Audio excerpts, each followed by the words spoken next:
Okay, welcome to the Black Column Podcast. I'm your host, the Crew Philosopher here.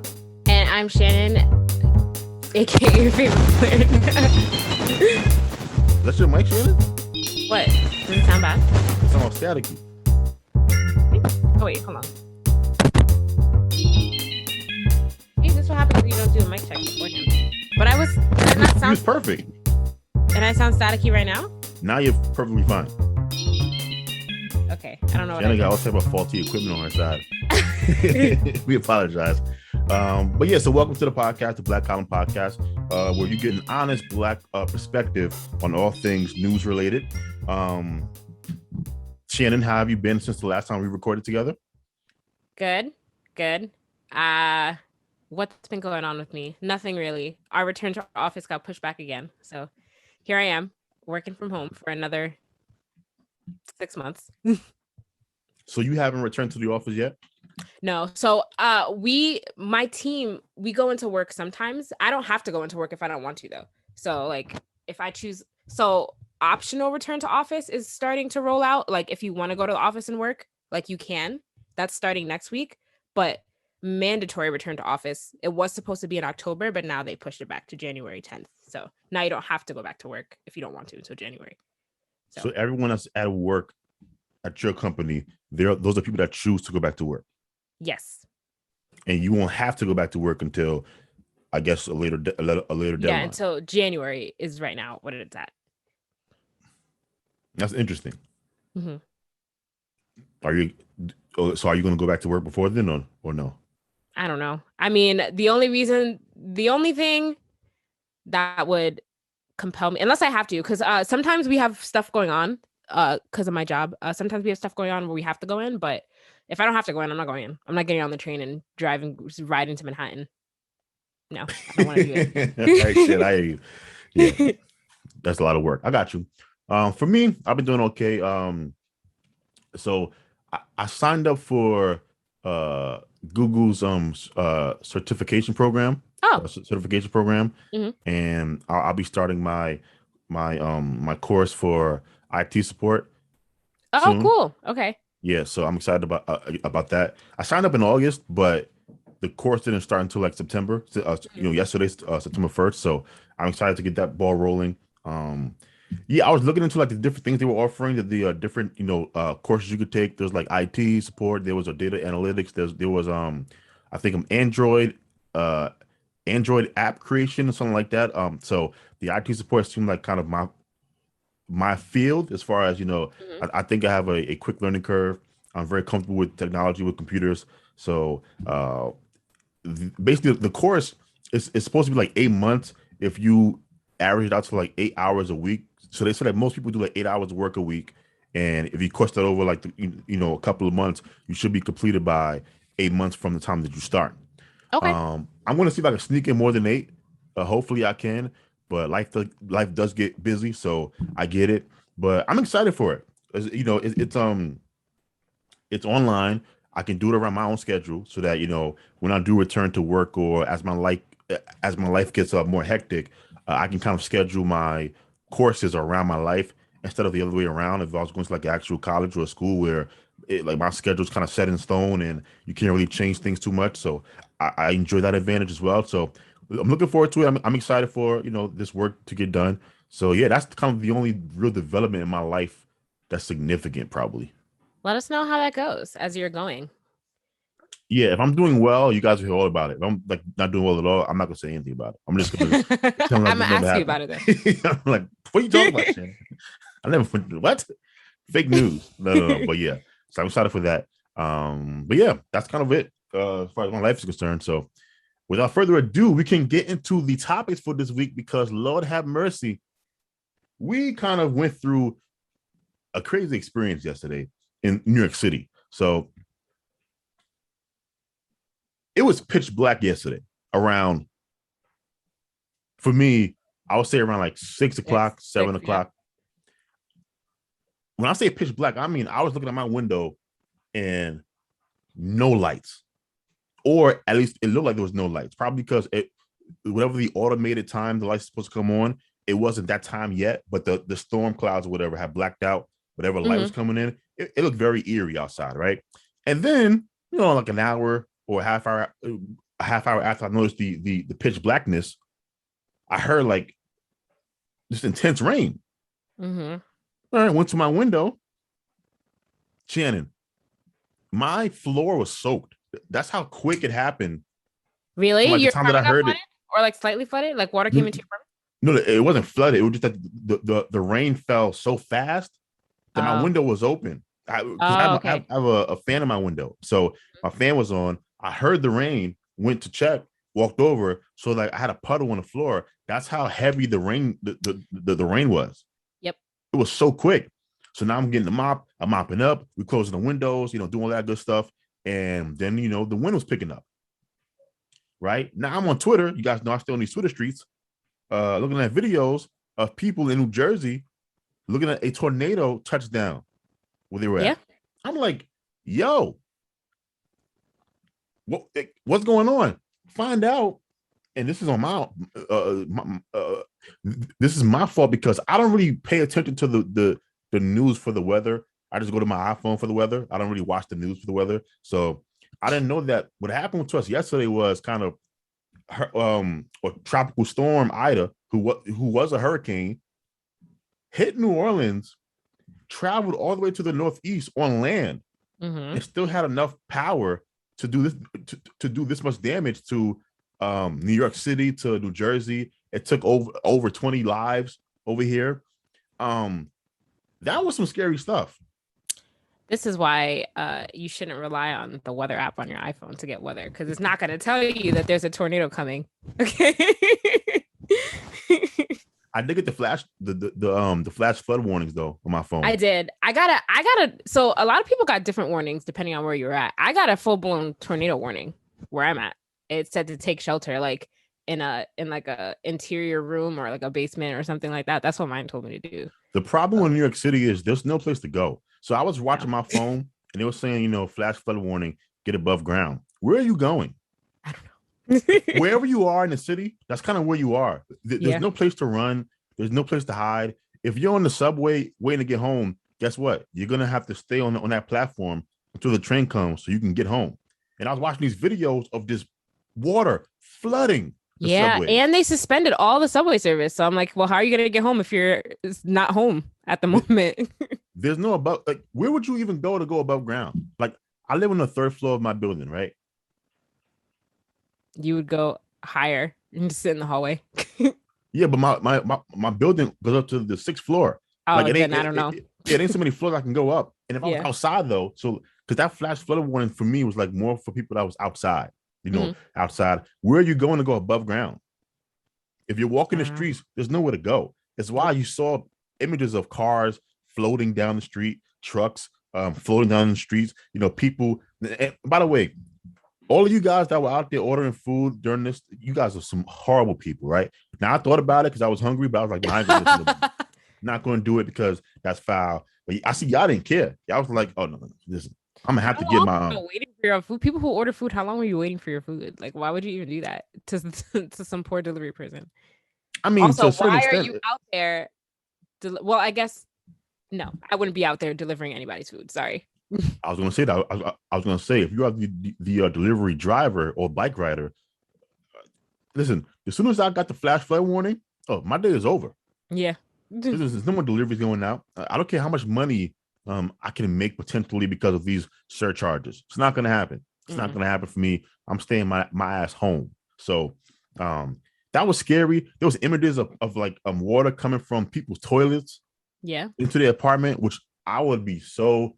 If that happened here, I would lose my mind. Because that's like water sewage. Yeah. Ew.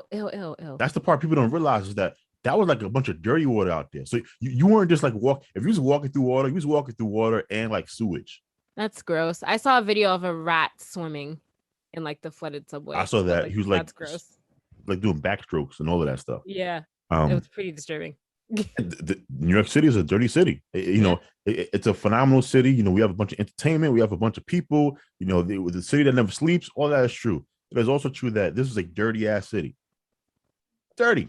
Once again, I was shocked when Cuomo announced that they will be cleaning the trains at the end of the night. And I was like, so y'all was never cleaning the trains? Nope. How dirty New York City is. And so, it's unfortunate for those that lost their life. People are saying, Shannon, that this is kind of proof that climate change is real. The fact that a hurricane was able to go from New Orleans, travel overland to maintain its form long enough to reach the Northeast. Yep. Is incredible. And more tornadoes will happen the worse climate change gets. So tornadoes will happen more often. So yeah. Now, one question. New York City is a coastal city. Yes.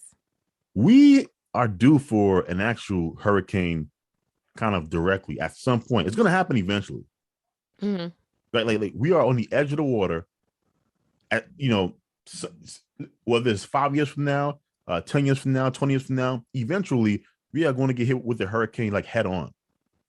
Didn't that happen to us already? Was Sandy not a head on hurricane?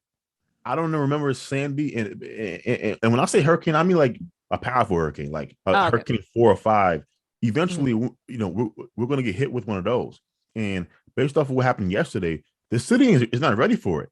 No, it's not. Like, we don't have the proper infrastructure to, have it so that, the water as it comes down is draining somewhere. We don't have that. We had water coming up from the what are those things called in the street? It's like the lid is on it in the streets. Oh, the I don't know the exact. I don't know the. Me neither, but I know what we're talking about. Yeah. Well, that metal lid was popping up. The water was coming out because the drainage, that we have is ineffective.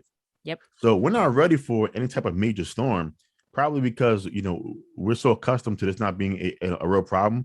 Because well, every state with different weather. Like Texas is not prepared. They weren't prepared for a snowstorm, which they got last year.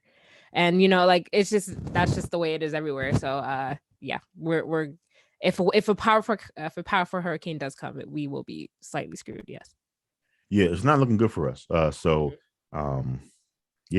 think people should kind of put into their emergency stock, hurricane stock.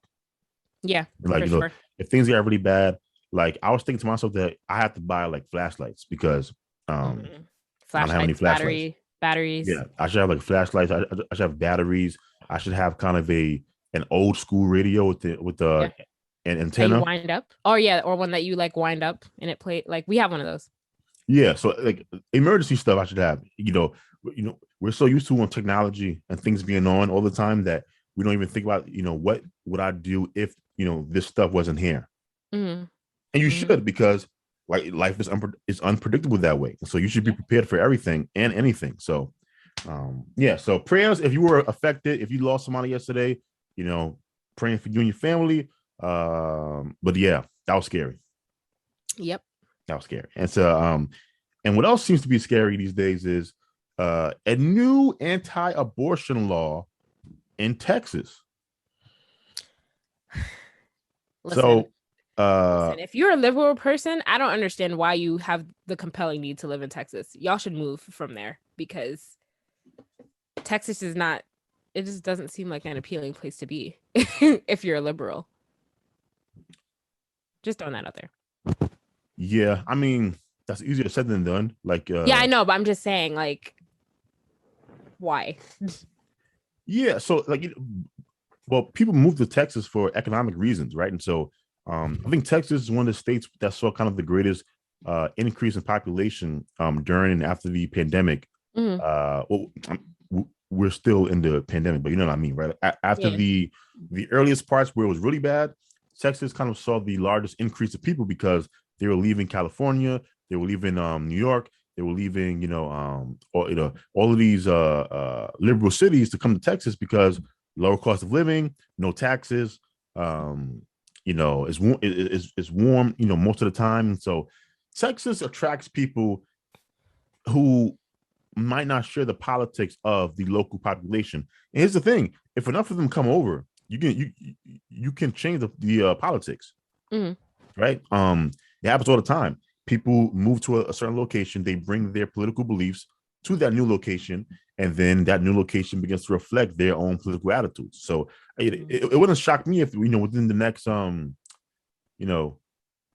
presidential election or two, Texas is like a purple state because of the influx of people going to Dallas, going to Austin, going to Houston from these other cities who are liberal minded. But the Texas abortion bill, just to provide some more clarity, it's basically making it illegal to have an abortion after 6 weeks, which is insane, by the way. Insane, because unless you're like actively trying to get pregnant, you probably won't know that you're pregnant until you're like 2-3 months in, almost, unless you are planning it and you know to check. But it's insane, really. So this has kind of caused a bunch of conversations to take place on social media. A bunch of people are talking about, this is Handmaid's Tales. The Supreme Court voted 5-4 to not get involved with the law in Texas. So, now people are blasting the Supreme Court. Yeah, people blasting people who didn't vote in the 2016 election for Hillary Clinton, saying that this is your fault because Trump winning allowed him to vote in and put in these conservative judges. And so a lot of stuff's going on. And I have to say, I believe, and I've always believed, well, not always, like once I became kind of politically enlightened, right, where I started to actually think about certain issues and care, I always said that abortion to me should be a state's issue, right? I believe it is one of those sticky issues that shouldn't be a part of the federal, jurisdiction, because so many different people have so many different beliefs depending on the states that they live in.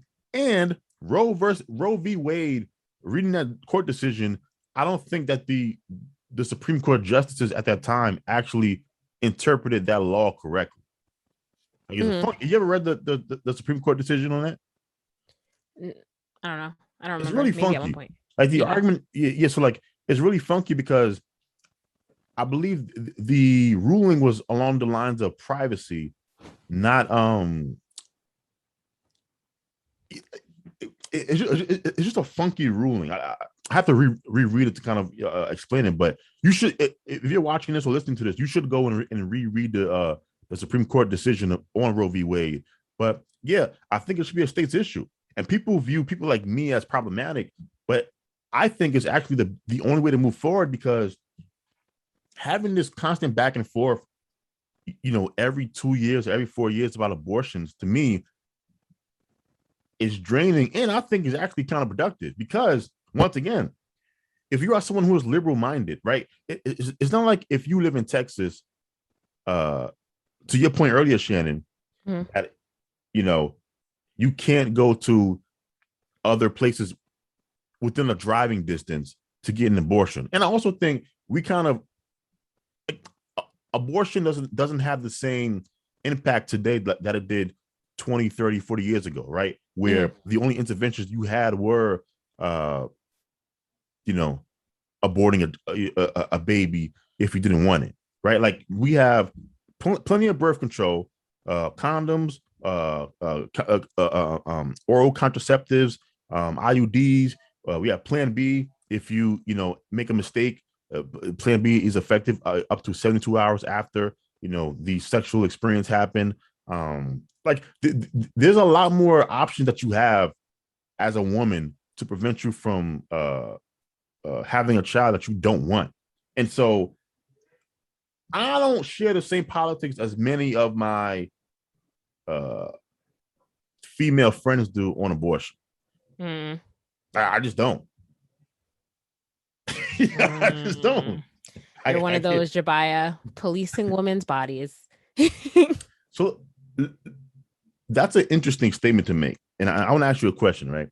Do you believe a woman should have the right to an abortion up until the moment of we've talked about this already, and I already said that I don't know where I stand on how long it should be. It definitely should be longer than 6 weeks, though, because 6 weeks is only a month and a half, which is insane.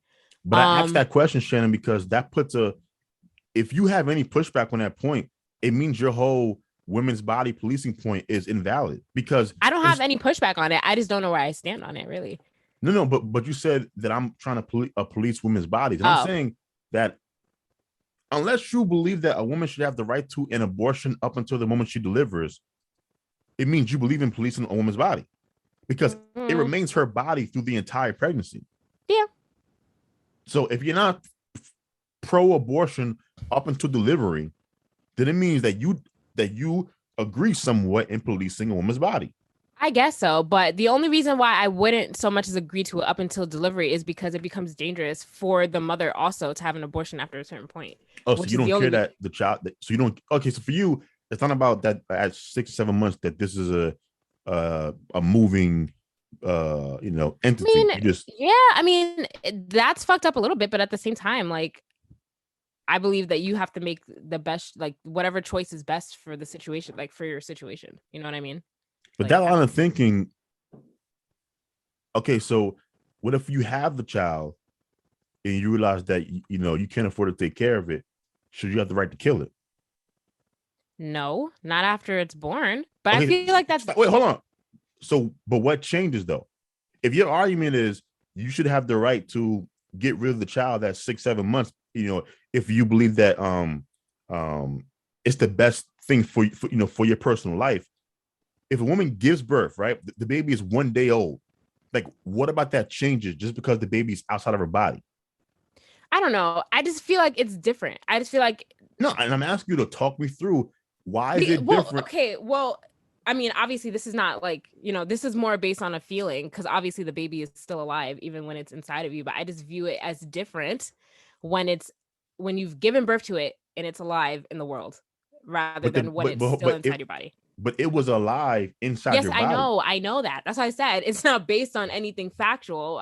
That's just how I feel about it, which is, You this don't is how I feel. feel horrible that you're out here just passing legislations based on how you feel though?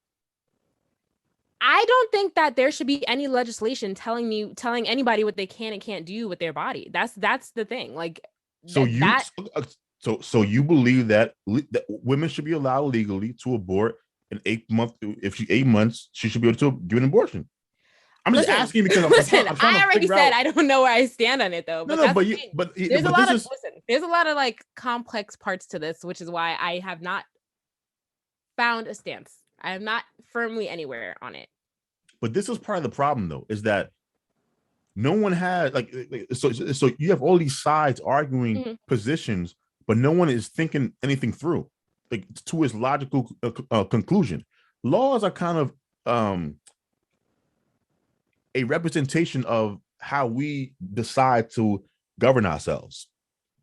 Okay. And so, whether we're talking about abortion, the death penalty, healthcare, housing rights, like all Mhm. these things, like every law that we have, these are they come about because of how we feel and think about these issues. And so you guys are arguing over these laws, but whenever I ask you guys to explain your position, I get a bunch of humming. Listen. I feel like up until a certain I feel more strongly that up until a certain point you should be able to get an abortion. More than 6 weeks. I think it's like what is it safely? Is it 5 or 6 months? I believe like up until then, you should be able to decide if you want to get an abortion or not. So up until 6 months, you believe that a woman should have the legal right to get an abortion. Yeah, because at that Okay, so point, like question, I got you. If a woman is 4 months pregnant, right, and she gets into a car accident, then this means that you don't believe in saving the quote unquote baby, wait, what do you because mean? legally that child wouldn't cross the threshold of being a life. You see what I'm saying? So Wait. I it, don't understand how. Wait, okay, if explain yeah, your.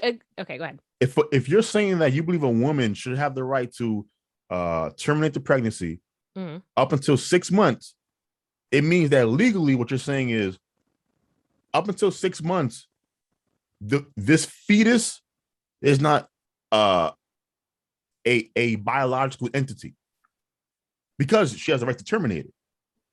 Because you're saying post that's when you would begin to regard the quote unquote fetus as an Sure. actual Mhm. biological entity. So I'm Mhm. saying if a woman is 5 months pregnant, she's driving in a car, she gets hit by a truck, right?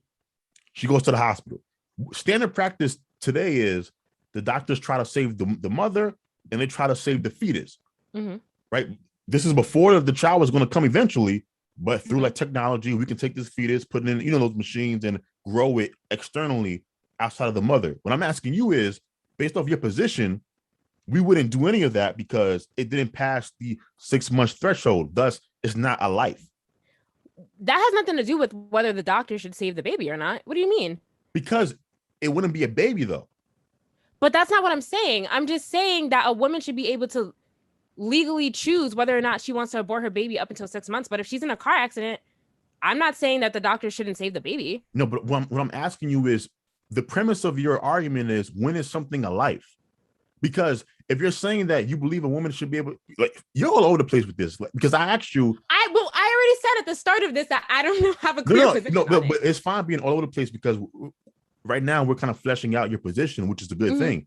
Like, I respect you for at least even trying to answer the question, because most people they don't have a reasoning behind how they feel. They just feel stuff. What I'm saying is, my position is, I believe the real abortion question has nothing to do with a woman's rights. I think that's a bunch of bullshit. I think the actual question we should be, I do. I think it's bullshit. I think it has nothing to do with the actual question, which is, when does something become a life?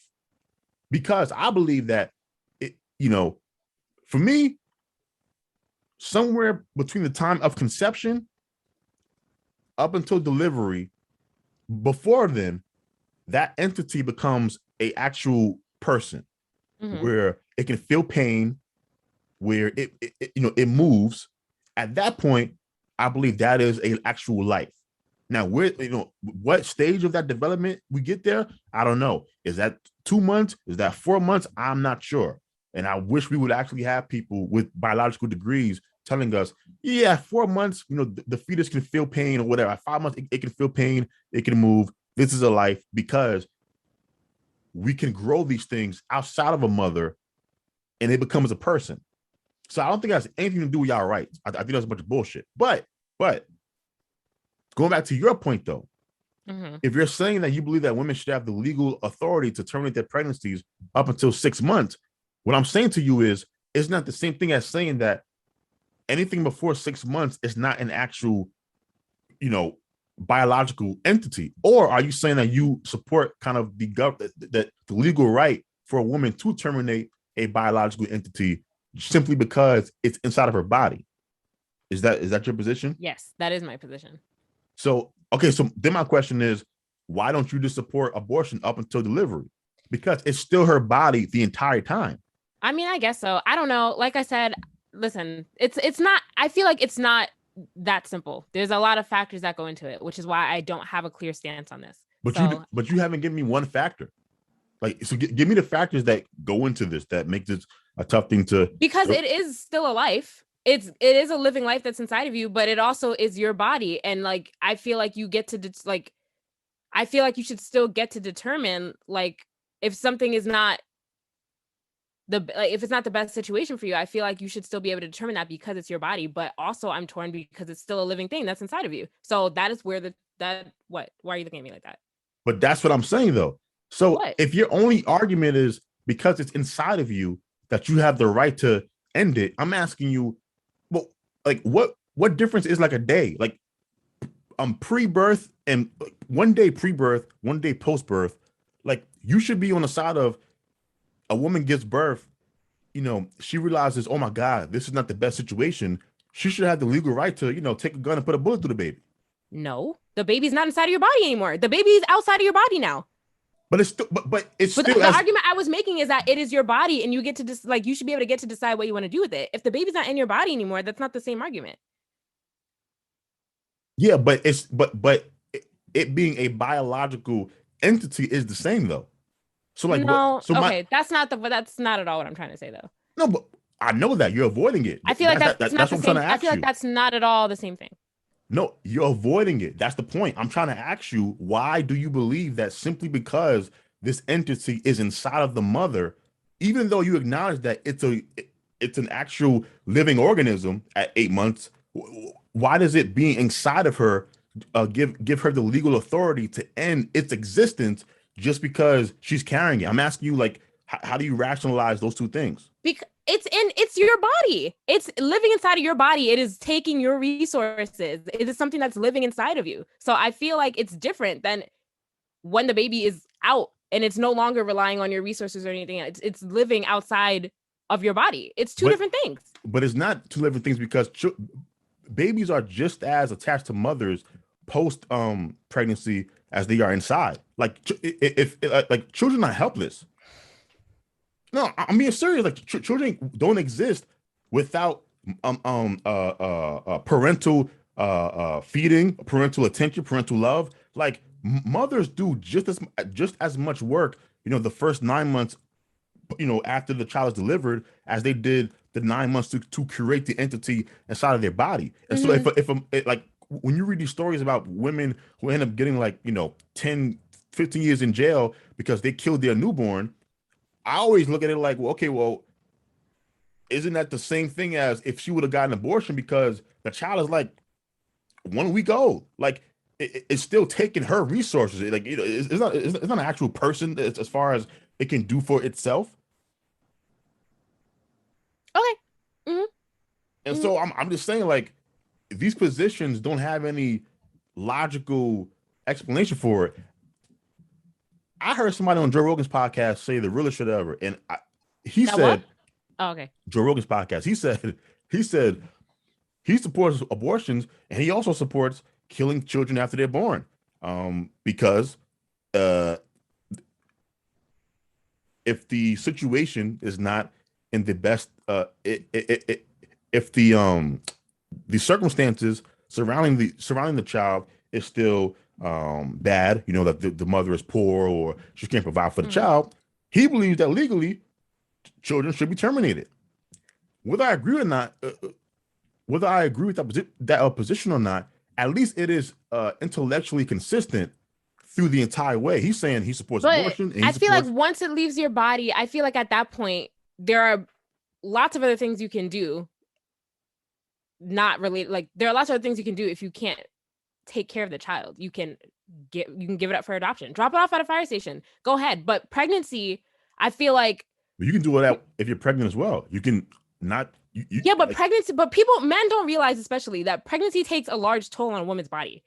Like during the pregnancy, you can die during birth. There's so many risks involved with being pregnant. I feel like you should be able to make that decision if it's not there are more risks involved with it. Whereas if you were to if you have the baby already, which is why kind of like, I don't really like that men make this argument, just because like they were not going to really understand what goes into being pregnant and the toll that it takes on a woman. I just feel that's a bad argument though. Simply because how's that a bad argument? How? Simply because I don't experience something doesn't mean that I don't have a say in the laws of a society. It's like if a pedophile said, you don't know what it's like to be attracted to children. It's not the same thing.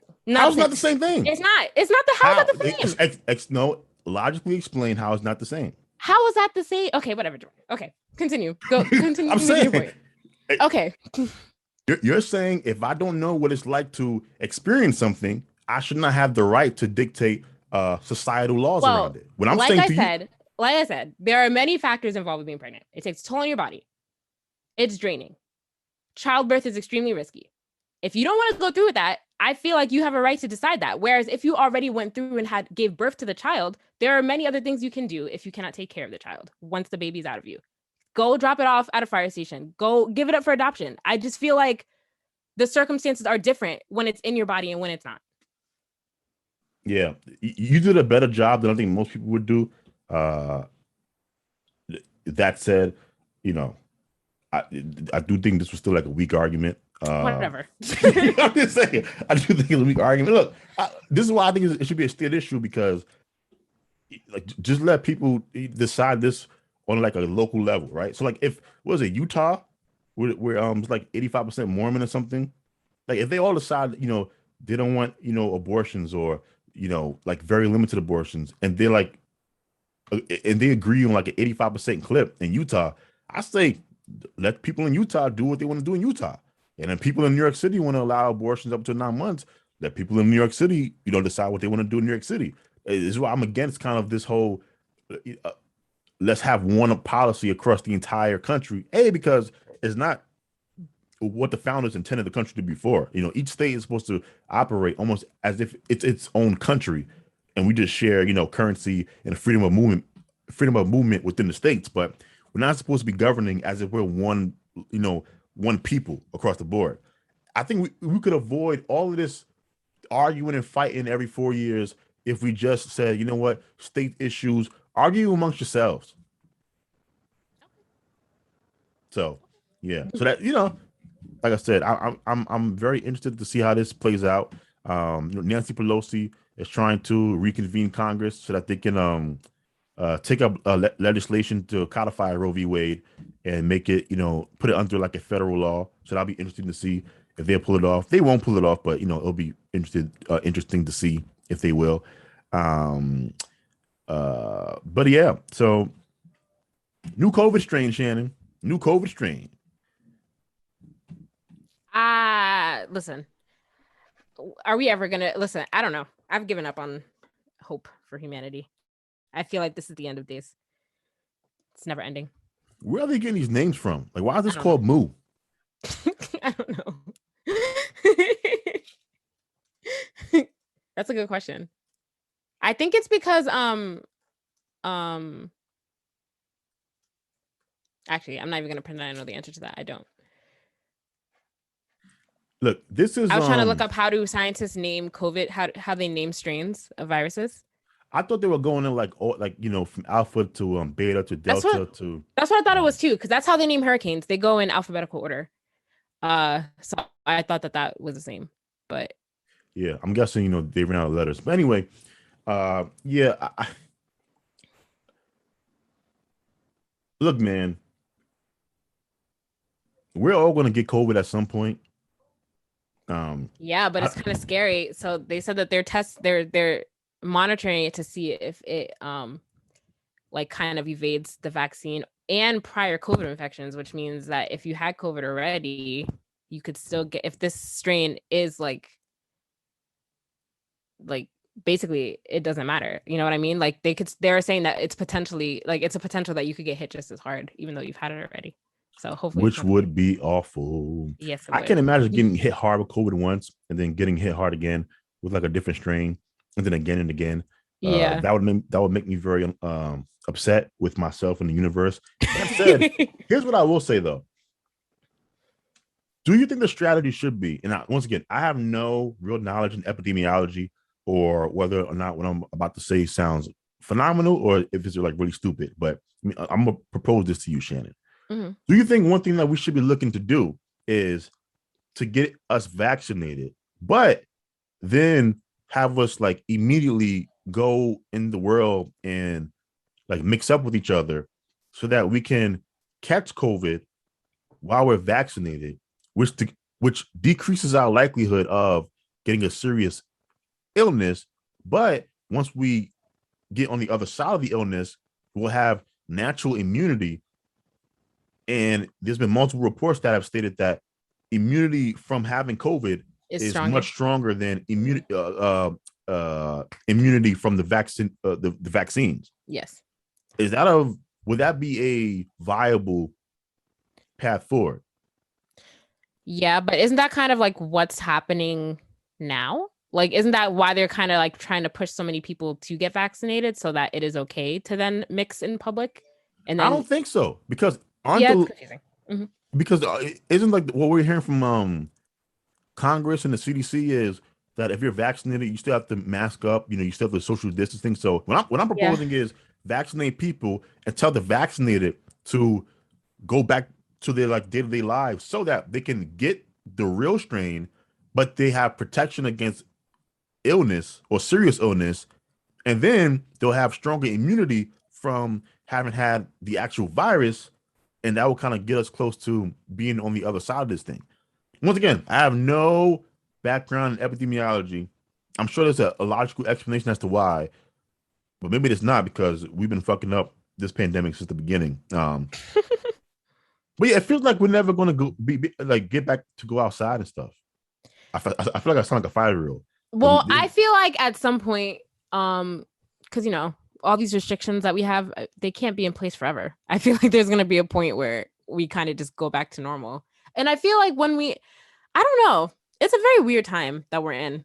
It's hard to like give advice on it since we've never ever experienced anything like this ever I also think in our lives. So, you know. I also think we're like a little bit selfish and spoiled because I think on average it takes around like 3 to 5 years for like a pandemic to go away. And we've only been in this thing for like like a year and a half now, year and some Coming change. up on 2 years. It'll be 2 years soon. Yeah, and so this is actually what should be like expected of us is yeah, you're gonna like lose like 3 or 4 years of your life as far as what you used to be able to do.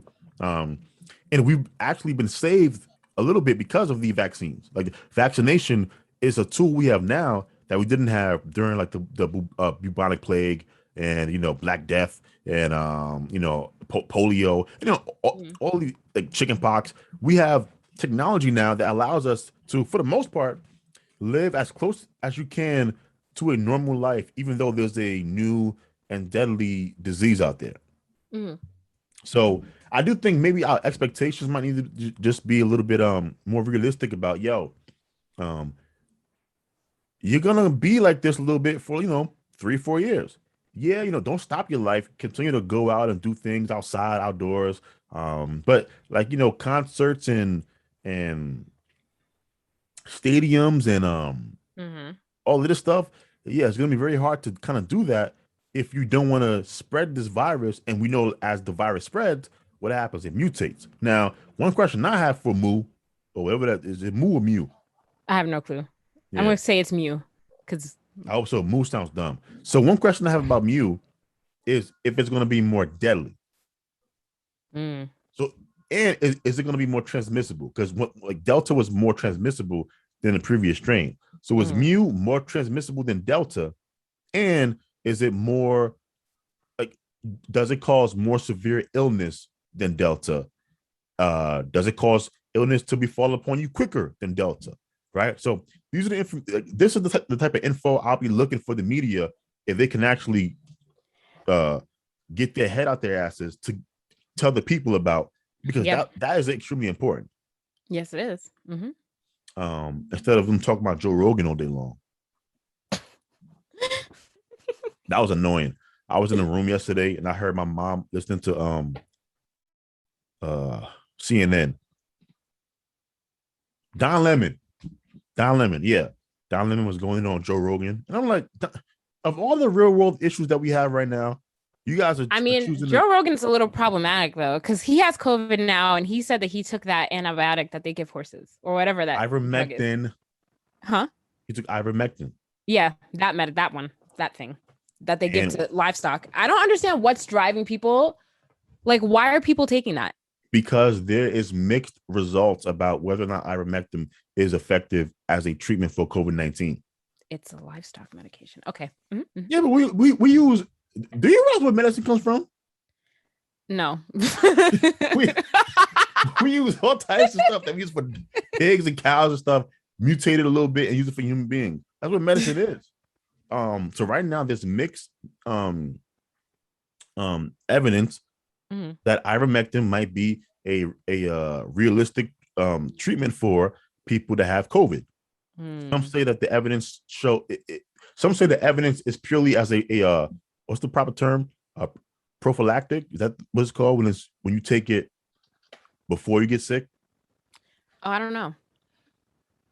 Oh, so people are taking this as a preventative measure, not after they get sick. They're taking it before. Well, no. So they're taking it a bunch of different ways, but I'm trying to explain the studies that are mixed. Okay. I think the mixed studies are showing that it can be effective if taken kind of once a week or something.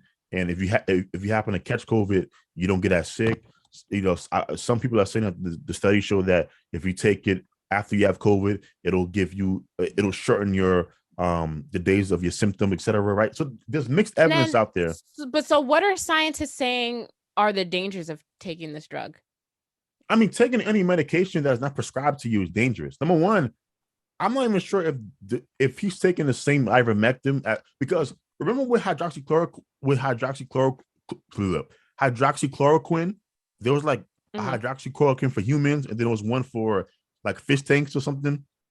Yeah. But are we sure that this is the same ivermectin? Like, is there just one ivermectin just for horses, or is there like a human version of ivermectin and one that's for animals?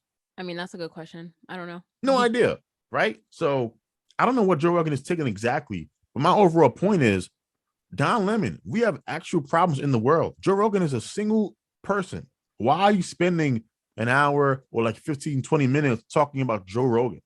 Mm-hmm. Is this man's health?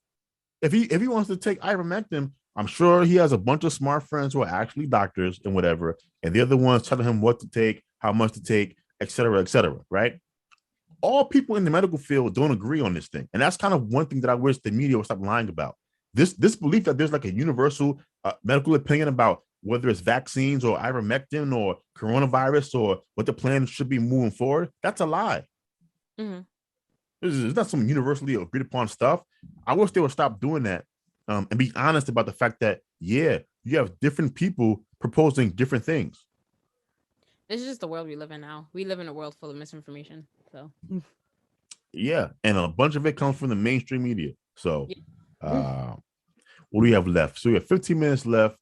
I want to talk about Donda. Okay. So, and like I said, I don't have much to contribute to it because I did not listen to it. Yeah, No, go ahead. I want to hear what you have to say. I want to hear what's after this, but go ahead. Oh, I was gonna say I've heard mixed things about it. So I was gonna say, you go ahead. Yeah, so exactly. So Donda is the name of Kanye West's new album. I think it's like 26 or 27 tracks. It's like an hour and 50 minutes long. And it is getting mixed reviews, right? So mixed reviews are, some people are saying that it's really good, and some people say that is really bad, right? Versus what I would call a mid review would be, there's a general consensus that it's okay, right? It's more mixed review than people saying that it's okay, right? I'm in the camp that says Donda is a phenomenal album. I love it. And hearing certain people that I respect who aren't Kanye West fans say that it's a phenomenal album kind of reassured me that it wasn't just my Kanye fandom clouding my judgment, and it was an actually a good project. But I wanted to talk about a couple of conversations happening around Kanye and around Donda that I think have larger societal implications that need to be fleshed out. Right. Okay. So Shannon, one of the things happening right now is people believing that because of Kanye West's past, his previous support of Donald Trump, MAGA, his comments about slavery was a choice, a bunch of things that he has done and said, that you are a bad Black person for listening to Kanye West's music, right? Mm-hmm. What are your thoughts on that? I don't know. I'm a little confused at the community, the Black communities, their take on Kanye, because it's just like everyone was mad at him when that whole thing was going on, when he was like sort of meeting with Trump and when he was making all those stupid controversial comments. Okay, well, a lot of other people were mad at him, but then it's like when his album drops, I hear no mention of these past things. So I'm just like, what's going on? Like, do we support Kanye? Do we not support him? I don't really know. I don't know. And like, I don't really care. I don't have really a stance on it. It's not, I just haven't listened to the album because I haven't gotten, like, I don't really care to listen to it at this point. So that's why I haven't. But that's just what I've observed. And I'm just confused as to what are we doing with Kanye? So basically Shannon's saying in a lot of words that most of y'all full of shit. And I agree. And I do agree. And here's why I agree, right? Now, I'm a Black person who I don't subscribe to most of like the ways that Black people think, right? So like my motto in life is, if Black people say go left, I go right. I think you guys are wrong a lot of the time. Okay. So I do. I look who y'all vote for. I'm like, no, y'all voted for Bill Clinton, the man who put a bunch of people in jail. Yeah, who voted for Bill Clinton? Black people, a bunch of Black people. Oh, okay. Yeah, I'm about to say, who they got excited. Like, no one in our generation voted for Bill Clinton. Our parents did. They got excited because he played the saxophone. He was cool. they out here voting for people like Joe Biden in the DNC primary. I don't know why. but y'all did, and now you're upset. So once again, my motto in life is if black people say go left, I go right. And I feel like if by doing that, my life is actually, shaped out to be pretty okay compared to the rest of y'all. Right now, I'm with you, Shannon. It's a bunch of bullshit, generally speaking. But for the few people who are holding us to the fire, the Kanye West's fans like myself, there's a conversation. Do you know who Chrisette Michelle is? Mm-hmm. So do you remember her? I saw her. Yeah, I saw her tweet. Okay, so just for the audience, explain kind of the Chrisette Michelle stuff. I don't really know the whole story. I just saw her tweet. Wasn't she just saying that like if she was wondering why she is not uncanceled when Kanye is uncanceled? So Chrisette Michelle, I think she sang for Trump's inauguration or something like that, right? She performed for Trump and she got in a lot of trouble and she got quote unquote canceled. And somebody had tweeted that if Kanye is uncanceled, then Chrisette Michelle should be uncanceled. And so then Chrisette Michelle commented and saying that she ponders why she is canceled and why Kanye West isn't canceled when Kanye West endorsed Trump and she didn't, and a bunch of stuff. And so, what are your thoughts on the Chrisette Michelle stuff? Why do you think she has been quote unquote canceled and Kanye hasn't been canceled? And just your general. I don't even know why she's canceled. What did she do? I don't even know why she's canceled. Well, she performed Trump's. She sang for Trump's inauguration. Oh. She did something to support the Trump presidency or perform for Trump in some type of way. I don't remember verbatim, but I think she got paid some money as well, and that's why she got quote unquote canceled. It all comes down to popularity, to be quite honest. I just think that Kanye and his music are more popular than Chrisette Michelle and her music, so people care about him more, honestly. Do you think it matters that she's a black woman? I mean, I feel like that. I don't know. I feel like that might have something to do with it, but I just feel like it's more of like. I just feel like it comes down to how much people cared about you in the first place. You know what I mean? So if you had a super large fan base, you can kind of withstand certain setbacks versus if you were somebody that didn't have a huge platform, it's harder for you to recover. Mm-hmm. So I agree with that point. And what I wanted to say to the people that are saying that it's unfair that because there's an argument being had right now that Kanye West is escaping accountability versus Chrisette Michelle because Chrisette Michelle is a black woman and we hold black women to a high standard. And I actually agree with that statement. Mm-hmm. But here's the problem though. To the black people saying that the world holds black women to a high standard. Yes, they do. The world is you though. It's y'all. Mm-hmm. Y'all should stop doing that. That's what I want to say. Like they're mad at us because they want us to act like them. But I'm like, no, y'all the problem. Y'all the ones that believe that because someone sings and raps that they have to share your own political ideology or move the way that you think that they should move. And if they don't, you want to penalize them. Mm-hmm. Y'all do that, black people, especially black women. Y'all are the queens of this stuff. Oh God. Okay. It's true. Chrisette Michelle's fan base is black women. Mm-hmm. Kanye West's fan base is white people, black men, and then sprinkling some black women. Mm-hmm. Right? I think we actually are doing this the right way. I don't care if that man was a Trump supporter. It's his politics. Like, what does his personal politics have to do with how I feel about his music? Mm-hmm.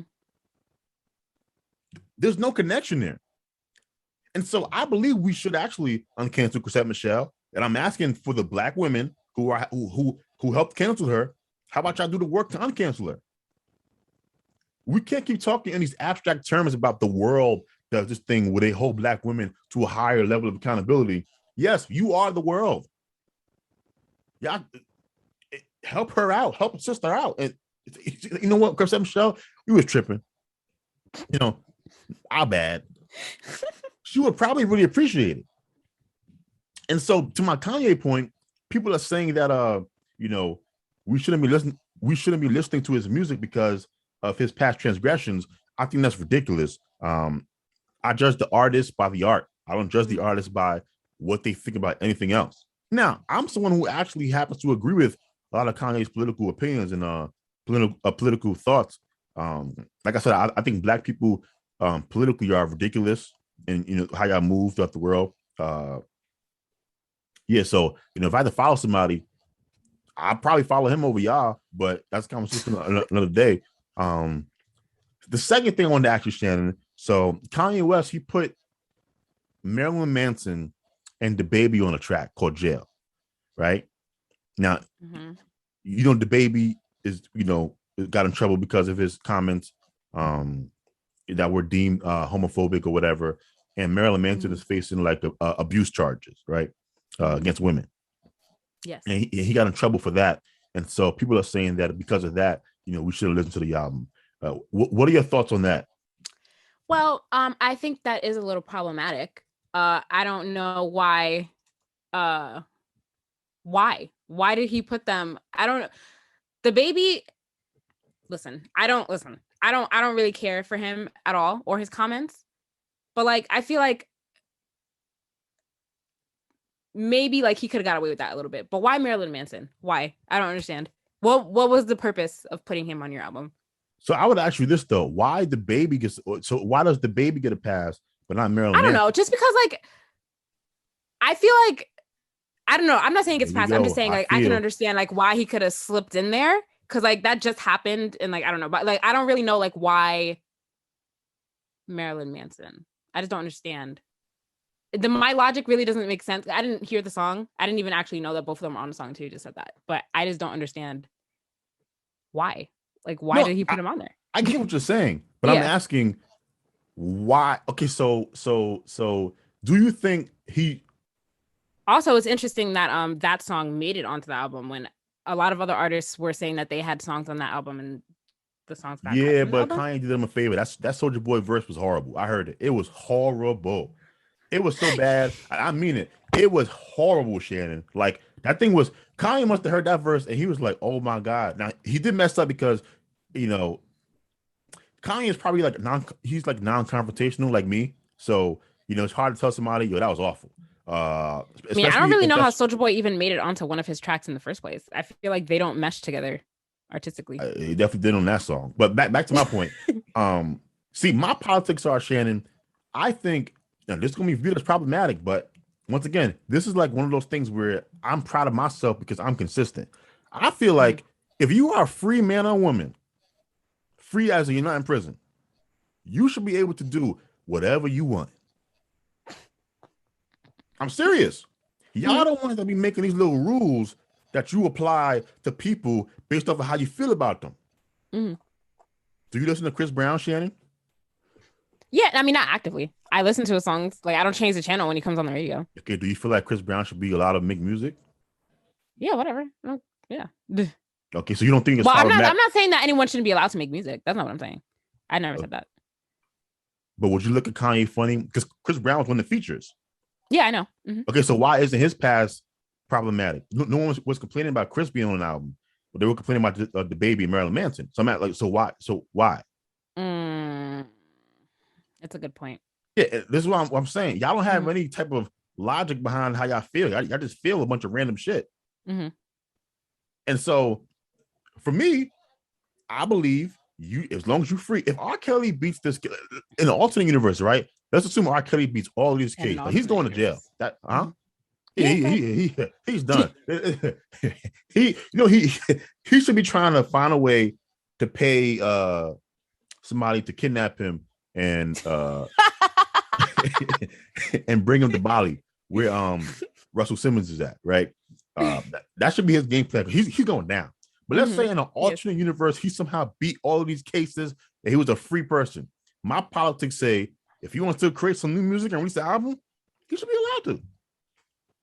And I'm consistent about it. I mean, yeah. No one should not be able to make music. It's up to you if you want to listen to the music or not. But like, whatever. That's my position. But I don't feel like the people who choose to listen to that person are bad black people. No. If you want to listen to whoever you want to listen to, I think that's your own personal politics, because I'm not playing morality police with my music. Because if I did, a bunch of people that I love would be off my playlist. Marvin Gaye. I love Marvin Gaye. He's problematic. Chris Brown, problematic. James Brown, problematic. Like, I love these dudes, but they are problematic. And so yeah, the personal politics that are being used to kind of shame Kanye West fans, I think is dumb. But I think it Mhm. speaks to a larger problem that Black people have with allowing us to be individuals and free thinking people. There's this need that y'all have, Mhm. Black women, to control how people feel, how people should relate to Black artists. And I think it's annoying. I just do. Like, I want to ask you, why do y'all do that, Shannon? Like, why do you and your Black sisters feel this need to control everybody? I don't feel the need to control everyone, and I can't really speak to that because I don't really know what you're talking about.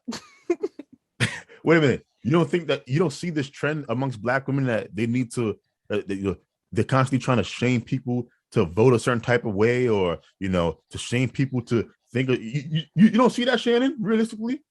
I mean, we got an Mm, entire election of people saying that if you didn't vote for Biden, you were a sellout or a coon. was that Black woman saying that? Were they leading Yes, the it charge on was. that? Because It I feel like was. I didn't notice that. I noticed it. I saw a whole bunch of weave and uh, women dictating that we should move a certain type of way. And my point is, I think Black men have the right approach on this one. Y'all the problems. And so y'all should Mm. really let Chrisette Michelle out of the house so she could play. I think it's rude what y'all doing. I think it is. Stop saying y'all, because I'm not doing anything. And my last point that I want to make about the Kanye album that I love, by the way, Okay.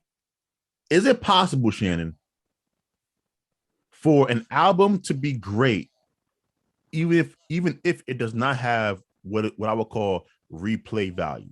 Now, here's what I mean. Mm. I enjoy the album. I play a bunch of songs a lot. Jail,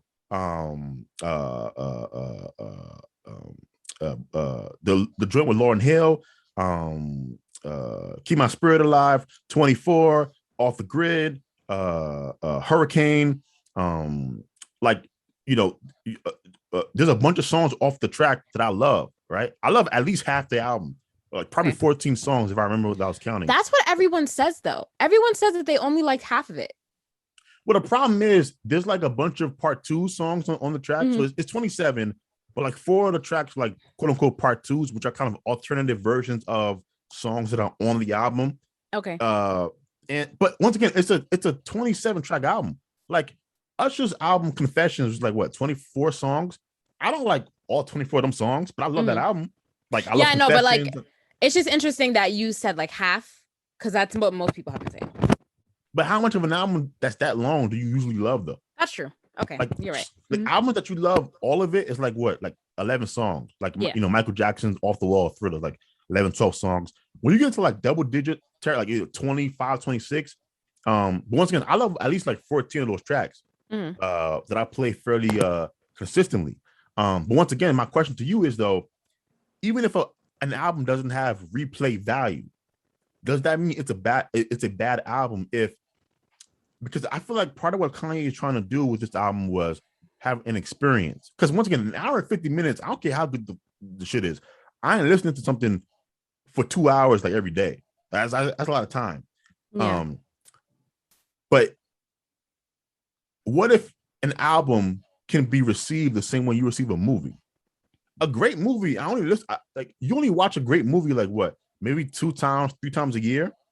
And so if Mhm. someone created an album, Shannon, that was very long, you listen to it, you enjoy the musical journey that you went on, but you didn't play it that often, maybe like a couple of times a month. Can No, that be a great album? yeah, I think so. I don't think that the replay value, like the replay value as a whole, because like it's not like you're not listening to songs here and there sprinkled in your playlist. You know what I mean? I don't really know. Like I don't personally sit there and listen to whole albums like over and over and over again. You know what I mean? Like I feel like a lot of people don't do that. So no, So I what don't think that. percentage, but you would agree that you have to have some replay value from like some songs for it Yeah. to be deemed a great album.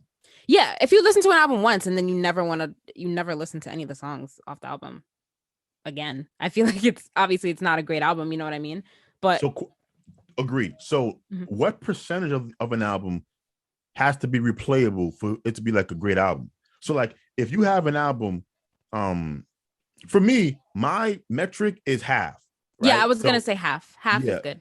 if you release a 10-track album, if you release if five of the songs, now it depends on how good they are, right? Because I need five songs that blow me away, and to me it's a great album. If it's half that I enjoy listening to, but it's just okay, then it's okay, you know. But I feel like Kanye with this Donda album, he's really trying to paint a picture. And Joe Budden used the word that it's like Hamilton. And I think that was a perfect description because it doesn't feel like an album. It feels like you're going on this musical journey that really, for me anyway, touches my soul. Like, it's a very soulful album. So I'm looking forward to Drake's album that's coming out, I hope it comes out at midnight tonight.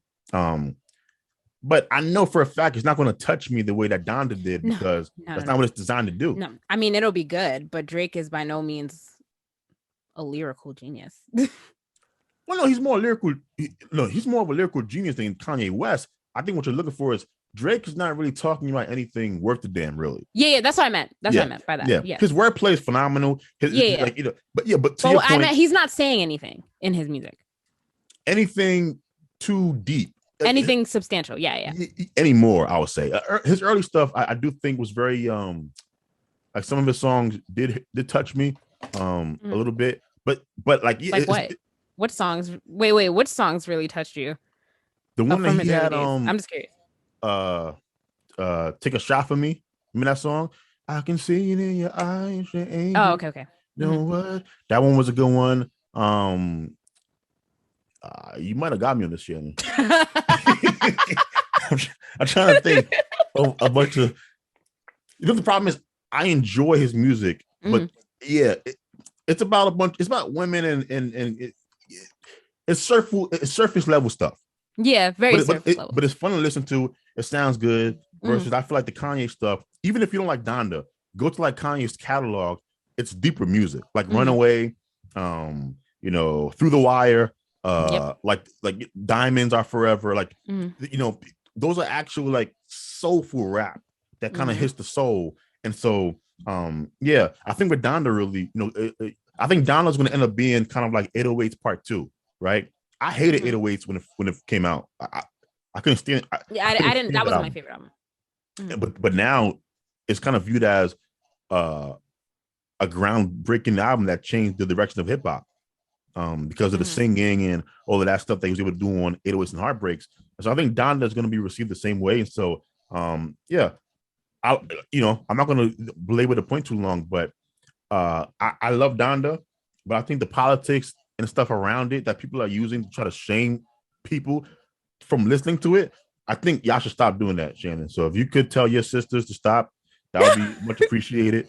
And I want Jabari to stop saying y'all. Like I have anything to do with this. It's just black women. If y'all could leave us alone, no, it's black women is gay people. If y'all could leave us alone, and just be no fun on your own island, since y'all the fun police all the time, just have no fun on your own side of the island. Leave the fun people like myself, and we can have all this fun over here. And y'all could go and talk about intersectionality and all that stuff on y'all side of the island. I think things would be better. So, anything else you have to say, Shannon?